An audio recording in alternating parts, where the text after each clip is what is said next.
जनसुराज अभियान के विस्तार के तहत नेत्री अर्चना चंद्र ने नवीनगर विधानसभा क्षेत्र चंद्रगढ़ पंचायत के महासू गांव में एक जनसभा को संबोधित किया। अपने संबोधन में उन्होंने जनसुराज आंदोलन की नीतियों और उद्देश्यों को विस्तार से समझाया और लोगों से आंदोलन को मजबूत बनाने की अपील की। अर्चना चंद्र ने कहा कि जनसुराज केवल एक राजनीतिक पहल नहीं बल्कि सामाजिक बदलाव का एक माध्यम है। उन्होंने जनता से संवाद करते हुए क्षेत्र की समस्याओं पर भी चर्चा की और भरोसा दिलाया कि जनसुराज के माध्यम से जनता की आवाज़ को मजबूती से उठाया जाएगा। या कुछ कहीं नेत्री अर्चना चंद्र ने देखे पूरी खबर। दो गठबंधन है यहाँ, आपको डराता है।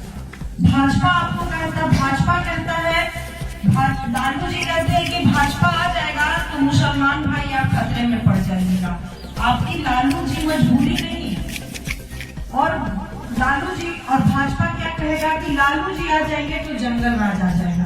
तो इस गुमराही में पड़कर तो 15 साल लालू जी को और 20 साल नीतीश जी को घर जा जाके सभी लोगों से हाथ जोड़ जोड़ के विनती करें। 6 महीने बाद वोट है, अभी वोट की बात नहीं है, वो वोट लेने आते हैं 15 दिन के लिए, लेकिन जनसुराज चेतना जगाने आया है, आपको स्वविवेक आपका अधिकार बनाने आया है कि वो कहता है कि लालू जी कहते हैं भाजपा तुम खतरे में हो, और भाजपा कहता है कि हिंदू अगर तुम हमको वोट नहीं दिए तो मुसलमान कब्जा कर लेगा। तुम आप लोगों को घर से बाहर लाकर प्रशांत किशोर जी की बातों को कैसे आप लोग को ठगा गया, कैसे आज तक हमारा समाज।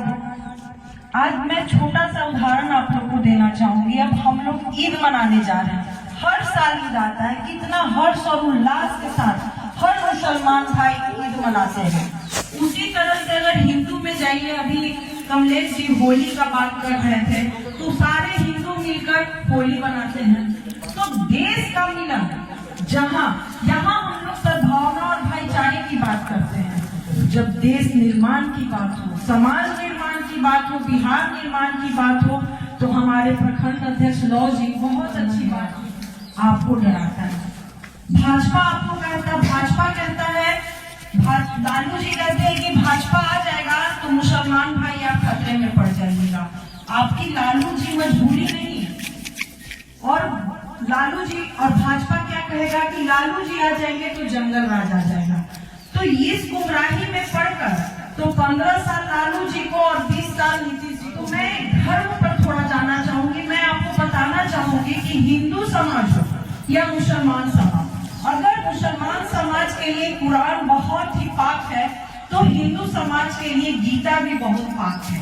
अगर आप दोनों धर्म को देखा जाए तो धर्म स्थापना के लिए अगर गीता ने कृष्ण ने गीता में कहा था, यदा यदा हि धर्मस्य ग्लानिर्भवति भारत अभ्युत्थानम् अधर्मस्य तदात्मानं सृजाम्यहम् पवित्राणाय साधूनां विनाशाय च दुष्कृता धर्म संस्थापनार्थाय संभवामि युगे युगे।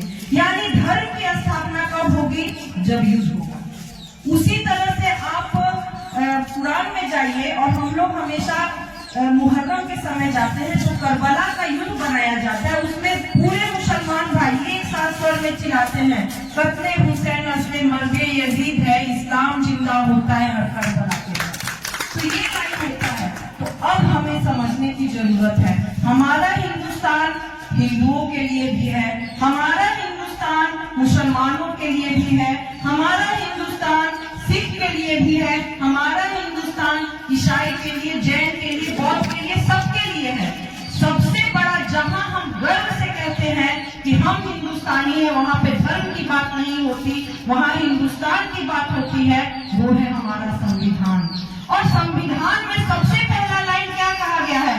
हम भारत के लोग, यानी टोटल भारतीय। कहीं आजादी के समय कहीं हिंदू मुसलमान अगर हुआ होता तो क्या हमारा देश आजाद होता? सब लोग विवेक से सोचिए, क्या हमारा देश आजाद होता? आज 35 साल से हम इस बिहार में, हम पीछे नहीं जाते, वर्तमान में 35 साल की बात करते हैं। लोग हमें डरा कर गुमराह करके वोट ले लेते हैं। आज क्या हमारे बिहार को मिला? आप कहीं भी चले जाइए, मैं मुसलमान भाई आपसे कहना चाहूंगी, आपके बच्चे बाहर होंगे तो आज ईद की छुट्टी मिल रही है, हम 2 दिन के लिए घर आ रहे हैं। कोई बच्चा कहता होगा नहीं ईद में इस बार हमारी कंपनी छुट्टी नहीं दे रही है, मैं अपने घर नहीं आ रहा हूँ। तो कारण क्या है? इस बिहार में आप वोट किए अपने अधिकार के लिए, इस बिहार में आप अपने लिए वोट दिए अपने परिवार की समृद्धि के लिए, अपने बच्चों की शिक्षा के लिए, लेकिन आपको क्या मिला? 15 दिन के लिए लोग आता है, आपको गुमराह कर देता है। अभी तक वोट की ताकत क्या है हमको समझने नहीं दिया है। जब हम हमारे हिंदुस्तान में संविधान में बाबा साहब भीमराव अंबेडकर समता मूलक समाज की बात कही थी, और समता मूलक समाज कब बनता है? हम वोट देते हैं। आप सभी पढ़े लिखे हमारे बुजुर्ग हैं, सभी जानते हैं कि वोट की ताकत इतनी बड़ी ताकत है कि हमारा मुख्यमंत्री हो, प्रधानमंत्री हो, राष्ट्रपति हो, अगर वो भी वोट देता है तो उसकी भी गिनती एक होती है। अगर इस गांव का भी कोई व्यक्ति देता है, अगर आप उसे गरीब समझ रहे हैं, लेकिन अगर वो भी वोट देने जाता है तो उसकी भी वोट की गिनती एक होती है। तो समता मूलक समाज की बात हुई थी। इतना खूबसूरत हमारा संविधान है, फिर भी हमारा बिहार पिछड़ा क्यों?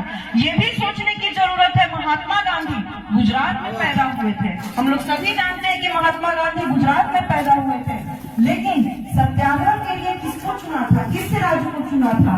बिहार को चुना था। बिहार मेरा विकसित राष्ट्र रहा होगा, बिहार के लोग बहुत अनुभवी रहे होंगे और सत्याग्रही रहे होंगे। उसने गुजरात को छोड़ दिए, गुजरात को सत्याग्रह के लिए नहीं चुना तो किस स्टेट को? बिहार को। तो सोचिए, आज गुजरात आगे है और मेरा बिहार पीछे है। क्यों पीछे है? यही समझाने प्रशांत किशोर जी की बातें जो हम लोग लेकर आए हैं, जाकर के सभी लोगों से हाथ जोड़ के विनती करें। 6 महीने बाद वोट है, अभी वोट की बात नहीं है। वो वोट लेने आते हैं 15 दिन के लिए, लेकिन जन स्वराज चेतना जगाने आया है, आपको सविवेक, आपका अधिकार बताने आया है। कि वो कहता है कि लालू जी कहते हैं भाजपा नहीं जिताएगा, तुम खतरे में हो, और भाजपा कहता है कि हिंदू अगर तुम हमको वोट नहीं दिए तो मुसलमान कब्जा कर लेगा। नहीं करके अभी ईद है, ईद आएगा तो क्या आप हिंदू भाइयों को अपने घर न्योता नहीं देते सेवई खाने के लिए? अगर होली आता है तो क्या वो हिंदू भाइयों को न्योता नहीं देते कि हमारे यहाँ होली में आइए, हमारा कुछ जलपान लीजिए? इतना प्रेम, तो फिर 15 दिन के चुनाव में आकर तुम हमें गुमराह क्यों करते हो? तुम बात करो ना, यहाँ के अधिकार की बात करो, जो हमारा समाज, हमारा बिहार पिछड़ रहा है उसकी बात करो ना। वही प्रशांत किशोर कहने आए, वो 5 बातें लेकर आए हैं, कोई भी बात वो हवा में नहीं कह रहे। जैसे भी माई बहन योजना आया है तो तेजस्वी कह रहे हैं कि माई और बहन को हम 2500 पर मंथ ये देंगे। अगर आप बिहार की पूंजी पूरा देखिएगा तो वो पूरा नहीं कर पाता है।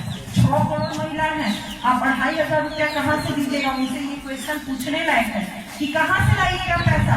तो जो वोट है आपका वो बिहार के खजाना की चाबी वाला वोट है। बिहार में आपको 2,80,000 करोड़ रुपया का वो चाबी है, तो चाबियां वो आपसे लेता है, आपको गुमराह करके। आप ही का पैसा है ये। बिहार सरकार के पास जो पैसा है किसी की पैसा नहीं, वो राजद का है, न भाजपा का है, न जदयू का है, न चिराग का है, वो आपका पैसा है। और आप वो चाबी उनके हाथ में देते हैं और आप ही के पैसा से आपका खिलवाड़ करता है। जैसे पलायन, अगर हमारे बच्चे को, हमारा बच्चा जो पलायन बाहर जा रहा है कमाने, तो 10 से 15,000 रुपया से ज्यादा पैसा नहीं कमाता। और उस पैसे की आज जो स्थिति है पूरे जगह की, जिस तरह से एक्सीडेंट हो रहा है, जिस तरह से एक हार्ट अटैक हो जा रहा है, हम घर में रहते अपने बच्चे और परिवार को नहीं संभाल पाते हैं, तो बाहर जो बच्चा है उसको कौन देखेगा? किसके भरोसे? अल्लाह के भरोसे। क्या जीवन दुखदाई नहीं उस समय होता है?